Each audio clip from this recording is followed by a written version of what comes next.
Assalomu alaykum akalar, ukalar. Sizlarni Toshkentdan Moskva shahriga ketayotgan avtobusimizni qonun qoidalari bilan bir qator tanishtirib o'tamiz.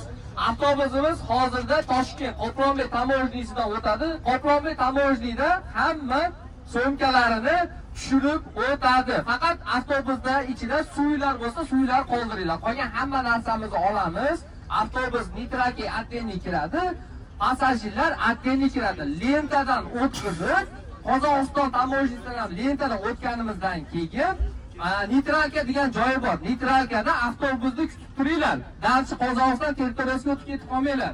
Chunki avtobusda kirayotganda voditeldan, ya'ni shoferlardan nechta yo'lovchi bilan kelding deb sonini so'radi. 51 ta hozir avtobusimizda hamma yo'lovchi bo'ldi. 51 ta yo'lovchini o'sha nitralkadan olish kerak. Chiqib ketib qolmanglar. Mabodo kimdir chiqib ketib qolsa, tamoyishdan chiqqandan keyin kutib turinglar.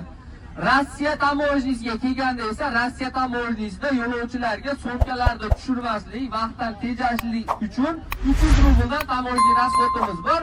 U majburiy emas, ixtiyoriy. Har xil. Misol uchun 150 rubldan bo'lishi ham mumkin, 100 rubldan bo'lishi ham mumkin, 300 rubldan. U borganida hal bo'ladi. Men prosta sizlarga 300 rubl deb aytib qo'yaman, 150 rubl Qozog'iston, 150 rubl Rossiya.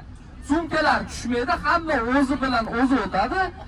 Chiqadi, yana avtobusga o'tiradi, ketadi darsi. Tamoyishda kutish holatlari bo'lmaydi. Bu ixtiyoriy, majburiy emas. Keyin agarda kimdir alimenti bo'lsa, O'zbekistondan taqiq qo'yilgan bo'lsa yoki bankdan qandaydir kredit olib taqiq qo'yilgan bo'lsa, hozirda tamoyishni O'zbekiston o'tkazmasa, u biletiga kuyib qoladi. Rossiyaga ham o'z ism familiyasini o'zgartirib ketayotganlar bo'ladigan bo'lsa, qaytarsa biletiga kuyadi. Qizil pasportda pechat yo'q, birinchi marta Rossiya hamda Qozog'iston territoriyasiga kirgan ukalarimizga esa u pasportlarida iloji bo'lsa eski pasportlarda yoki ko'p pasportimizni metrkamizni metrka tug'ilganlik haqida guvohnomani через WhatsApp uydagilarga aytib hozirda rasmini tushirtirib olinglar. Chunki Qozog'iston hamda Rossiya tamoyishchilarida ushbu narsalarni so'raydi.